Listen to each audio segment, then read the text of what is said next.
You're listening to the Diplomats podcast on Asian geopolitics. As always, I'm your host, Ankit Panda, recording here in Washington, D.C. And I'm very happy today to be joined by a special guest, a longtime friend and an analyst that I've read for a very long time to wrap my head around anything and everything going on in Japanese politics. Joining me today is Tobias Harris, who writes the excellent Observing Japan Substack blog. Tobias, thanks a lot for taking the time to join me today. Thanks, Ankit. It's really great to be back here. Great to be talking with you again.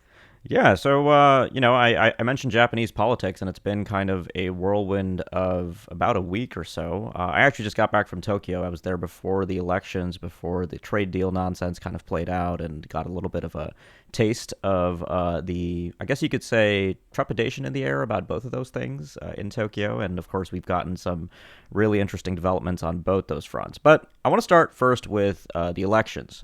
Pretty big deal. Lack of a majority for the historically dominant Liberal Democratic Party in both houses of the Japanese National Diet. Tell us a bit about how that happened and why it matters. Yeah, so, in some ways you got to rewind to last year when you had a change of prime minister. You got Prime Minister Shigeru taking over from his predecessor, Kishida Fumio, after winning a pretty narrow leadership election, and then pretty quickly going right into a snap election last October that went very poorly for the Liberal Democratic Party. They, of course, with their coalition partner Komeito, fell short of a majority by roughly around 9 or 10 seats now. And so that has meant, so you've had essentially a minority government because, ultimately, you really need you need control of the lower house to do a lot, and certainly to pass a budget. And so essentially the government's had governed by negotiation since October, working on an issue by issue basis with the opposition parties. And of course, so what was at stake heading into this upper house election, so Japan has upper house elections every 3 years for half the house, was control of the upper house, because if without control of the upper house, you really have a true, genuine minority government situation where everything has to be negotiated. And what happened was the ruling coalition did in fact fall just short by 3 seats short of retaining its majority in the upper house. And so now you have this situation where you have control. The LDP and its partner Komeito do not have control of either house of the Diet. And not only that, you have a sense of, Ishiba has now led the LDP and Komeito to 2 straight electoral defeats. It's generally something the LDP is not going to be very tolerant of. There's a feeling that the LDP really has lost the country. Ishiba has lost control of his party. And for the moment, he is holding on to power, but he is under extraordinary pressure to go.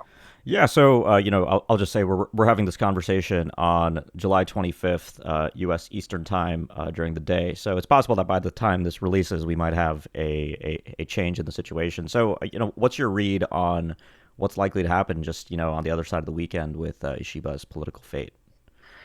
So it's been a confusing week on that front, because there was a report Wednesday. Well, I guess it dropped Wednesday morning in Japan, late Tuesday here on the East Coast, that Ishiba actually had communicated to people at his circle that he intended to resign.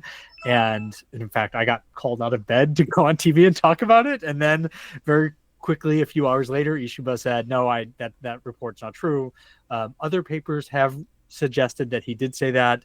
But right now, he's digging in his heels, and he has said he is not leaving. He's going to fight on. And he apparently told a bunch of opposition party leaders that he intends to stay on. But in the meantime, you have essentially an anti-Ishiba movement that is picking up steam within the LDP.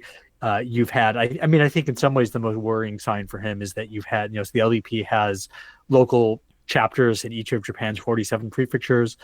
And something like, we're almost at 10 now, have formally said that he needs to go.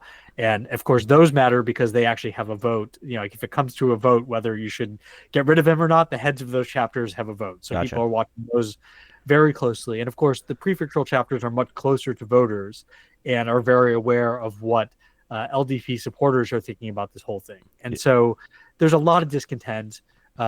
There is a growing movement of lawmakers putting together a petition that would force the LDP to consider having an early leadership election, which is basically the main mechanism for forcing out a leader. And the goal is to get enough people to sign that petition where it looks like if that were to happen, Ishiba would have no chance of winning, and to basically force him to see the writing on the wall and to go.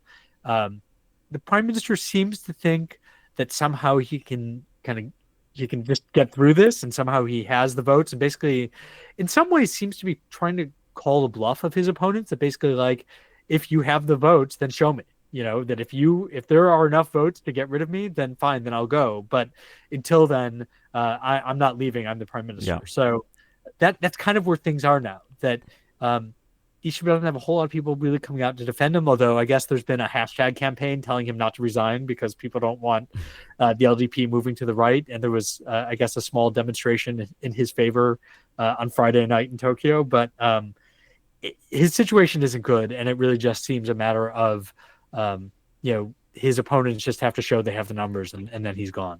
Yeah, so I want to come to the geopolitics, and the geopolitical implications in a second, but I do want to ask you about the other parties outside of the LDP Komeito coalition, because there's been, of course, quite a bit of interest in the Sanseito party, the kind of right-wing, I guess I've seen the Trumpist descriptor. You can tell us if that's a good one or not. How much did that kind of harm the LDP on sort of getting some of those traditional, I guess, right-wing voters that might have gone LDP in previous years? Because Sanseito's been really building its profile in Japan. So do you see that as kind of significant, and what should our listeners know about the role of this party in Japanese politics going forward?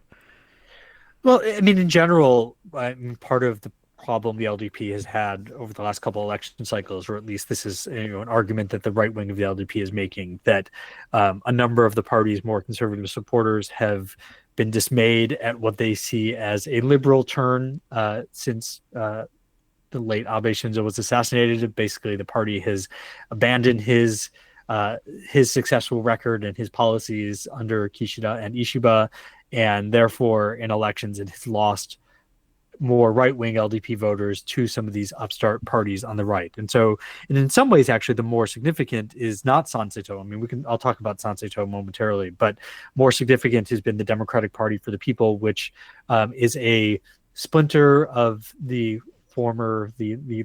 late and I guess relatively unlamented Democratic Party of Japan. And it is led by a somewhat charismatic, sort of social media savvy guy, Tamaki Yuichiro. So they had a really big election last year. They really saw a big increase in their votes and their seats. And so they really became a player in figuring out how the LDP was going to run the diet. And they had at least as big a performance this time around. I mean, in some ways, were the real big gainers just in terms of how many seats they picked up, the kind of elections, the seats that they won. They really were quite successful, and they really saw another big boost in their nationwide support. And so they're really, in some ways, the party to watch, because also since Sanseito doesn't really have much of a presence in the lower house, so it's not really as much of a factor in terms of just figuring out how the country is going to be governed compared to Tamaki and the Democratic Party for the People. So they're in some ways the party on the right to watch more, because they're hawkish on national defense. Like the right wing of the LDP, they're very fiscally dovish. They basically want a lot more tax cuts and a lot more stimulus, and kind of neo Abenomics, sort of more dovish everything in terms of stimulating the economy. Tamaki on the campaign trail at one point was talking about need for a new 3 arrows, trying to peel off some of those Abe loyal voters. So that's the problem. Sanseito is a threat maybe in a different way, because yes, I think they peeled off some LDP supporters, but also they brought a lot of young previously disconnected voters out to the polls to vote for them. Is this sort of the right-wing Gen Z phenomenon that's kind of sweeping the world? Yeah. Yes. I mean, and the DPFP too has the same, it consistently polls well among young voters. I mean, they very much leaned into, trying to appeal to kind of urban, young, working class voters who have been neglected by the political system. Their interests haven't been served. They have seen their disposable income shrink, and so really trying to appeal to those voters. I mean, what is new about Sanseito and what has attracted, I think, more attention is that they have made kind of xenophobia and wanting restrictions on Japan's growing foreign population. They've made that as part of their pitch to voters in a way that parties just haven't before, Hmm. and they really put the issue of Japan's foreign population on the electoral agenda in a way that just, I mean, every party was forced to have something to say about it. But I think the importance of it, of the issue, and of Sanseto's xenophobic appeals, I think can be overstated. I mean, when you look at exit polls, I mean, this was overwhelmingly an election that was about inflation, that was about, whether there should be a consumption tax cut that would leave more, put more money in people's pockets. That was overwhelmingly the most important issue. You know, basically, I mean, I saw one exit poll that said that even foreign policy was a more important issue to voters than Oh, the foreign interesting. population Okay. question. So, Yeah. this is, I think outside of Japan, this has gotten a lot of attention, but we shouldn't overstate the actual importance that this played in the election itself. Great. No, that's exactly the kind of insight that I think is very helpful because you're right. I mean, I think it is tempting for everybody to try and slot any development in any democracy these days into the kind of Trump framing. So that's really useful context. All right, I want to pivot a little bit to the geopolitical side of this, and I think you just said it. This wasn't an election about foreign policy or national defense or geopolitics or nuclear weapons or anything like that. But Japan is obviously an incredibly relevant player in Northeast Asia, and I think the big concern and question that I think many people have now is this election essentially a harbinger of a politically confused Japan that is going to be unable to really implement kind of, if I can put it this way, the promise of the 2022 national security strategy, which was this sort of, sea change in how Japan under the Kishida government articulated its aspirations, not only on national defense, but the role that it wanted to play in its alliance with the United States in Northeast Asia. I know it's very early days, and we, of course, don't know what Japan's constellation of leadership is going to look like, but how much of a ripple effect do you think this election is going to have on Japan's identity as a geopolitical player in Northeast Asia?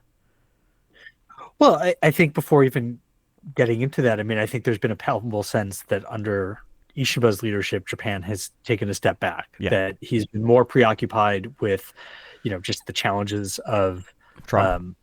um, well, I mean, preoccupied also just with like managing the diet. He's Yeah, had to go, spend a lot of time negotiating with other parties just to get things done. And I think there's a lot of criticism of his diplomatic abilities. That he's had these kind of viral moments, where he's doing something embarrassing at a summit, or I think the right wing has been particularly critical of how he's managed relationship with Trump, particularly compared to Abe. I mean, I think some of that comparison I think can be overstated, but there's something to it that Ishiba, before becoming prime minister, had never really had much international experience. Hadn't been had been a defense minister, but actually quite a long time in the past.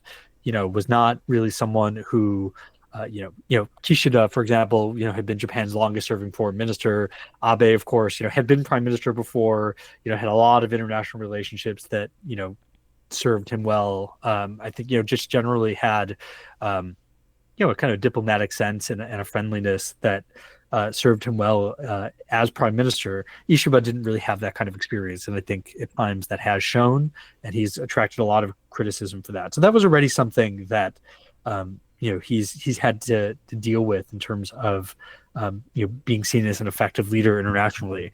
I mean, it's interesting. It's not that geopolitics definitely was not absent from the campaign. hmm Ishiba really, actually, almost to a remarkable extent, actually, if you watch his stump speeches, he was constantly talking about Russia's invasion of Ukraine, actually, and talking about, as a kind of reminder or symbol of how dangerous the world is. He yeah. would like do this thing. We talk about the Russia's invasion of Ukraine, then talk about North Korea's participation in Russia's invasion of Ukraine, then talk about the sort of ongoing North Korea missile threat and Russia and Yeah. North Korea cooperating. Well, he's sort of borrowing from Kishida's, Ukraine today might be East Asia tomorrow kind of Yeah, framing, which very, very yeah, much has yeah, very resonated. much, Yeah.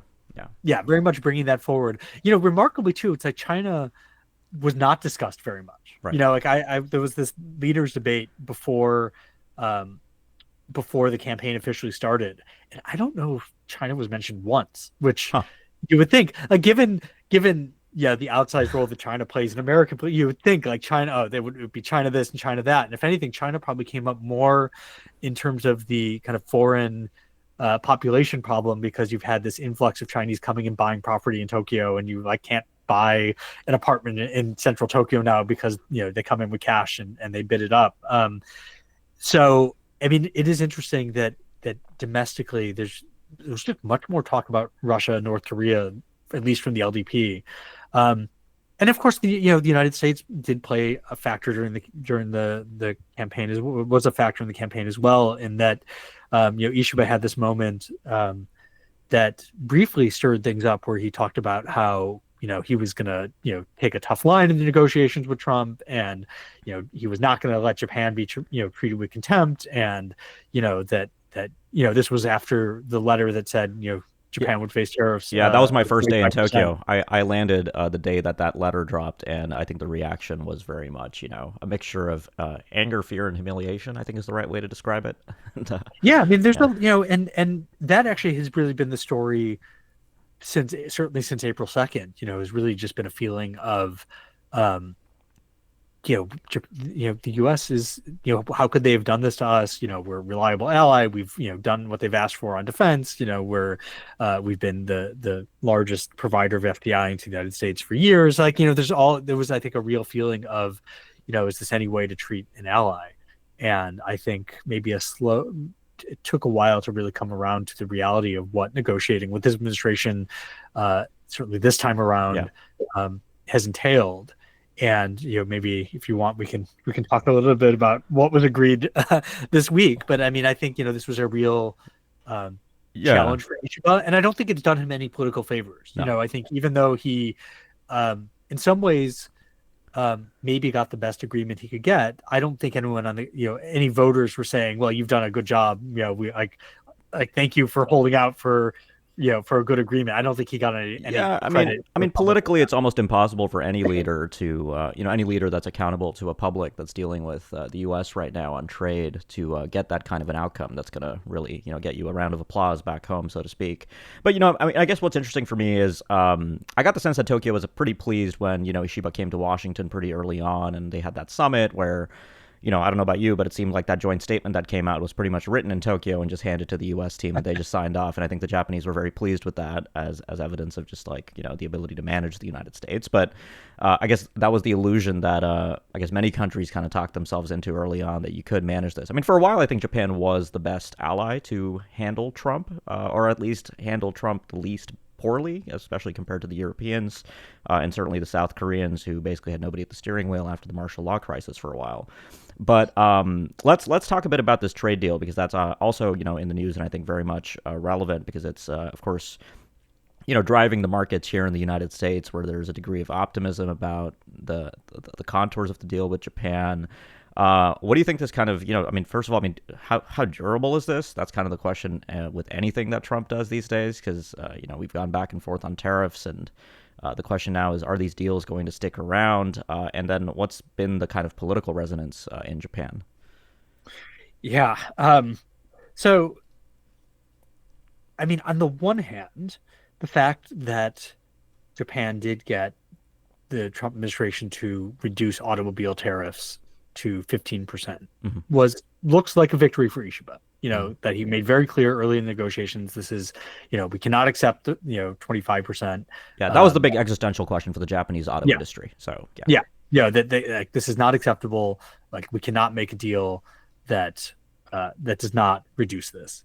And the reciprocal tariffs were sort of the next priority down. But I mean, really, it was like the automobile industry desperately needs this.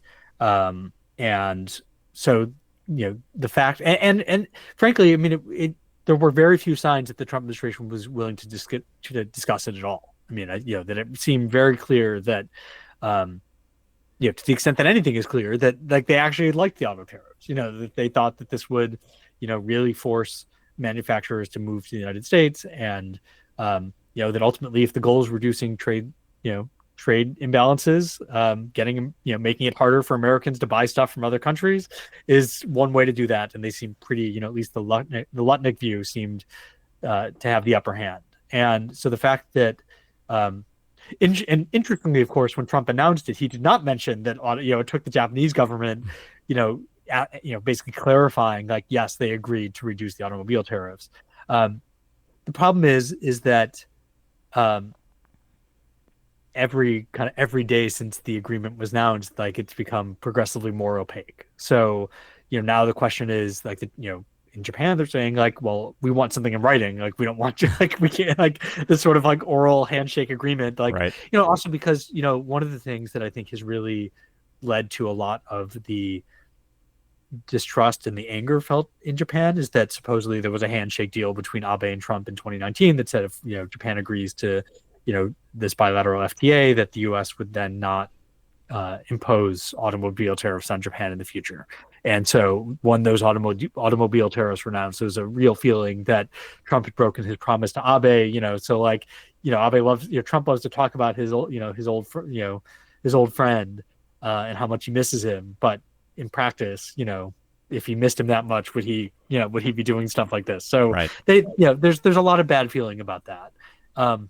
And so, yeah, I mean, I think the discussion in Tokyo now is we need something in writing. Like we can't just, assume. And now we hear, Besant's been saying that if, there's, unhappiness with, the trading partners holding up their ends of the bargain, that they could snap back, at any time. And so, Yeah. it progressively feels less like a victory. And of course, then you also have this massive question with this deal where the US is talking about how Japan promised $550 billion of investment. Oh yeah, the Truth Social post. Yeah. And the US is Trump gets to decide how it's invested, and the US gets 90% of the profits. And basically in Tokyo they're like, that's not what we we could like have like loan guarantees and some other things from public financial institutions that could possibly total up to $550 billion. No idea what the time frame on that is. No idea. Like, there's like pushback at this idea that the U.S. is taking 90% of the profits. I mean, it's just, the Japanese government's explanation of this. Well, one, they're still not a whole lot of details, but very much pushing back at this notion that we've heard from, official, White House spokesman, Trump himself, Lutnick, that like basically Japan is like handing like a $550 billion check, like do what you want. Like they've been very clear that that's not what's going on here, Right. but we don't actually know.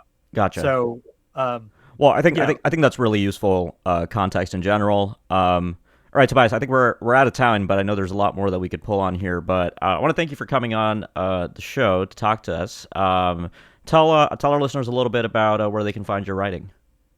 Yeah, so I write a Substack, Observing Japan, that try to update at least 2 or 3 times a week. Paid subscribers get a nice little digest of kind of the biggest stories and just try to get a granular look at what's happening. Do plenty of writing though for just free subscribers, so there's plenty of writing there to read. I am pretty regularly now in Nikkei Asia, usually about once a month, so you can find me there. Just out there talking and writing about Japan, so you can find me in a lot of different places. Fantastic. Well, thanks a lot for joining me, and I'll look forward to having you back on in the future. Thank you. For listeners, make sure you subscribe so you can catch up with future episodes of the Asia Geopolitics podcast. And if you've been a subscriber for a while but you haven't yet left us a review, please do that. You can do that anywhere you get your podcasts, and we really appreciate it as it helps us grow the show. Thanks a lot for listening, and we'll be back soon with more.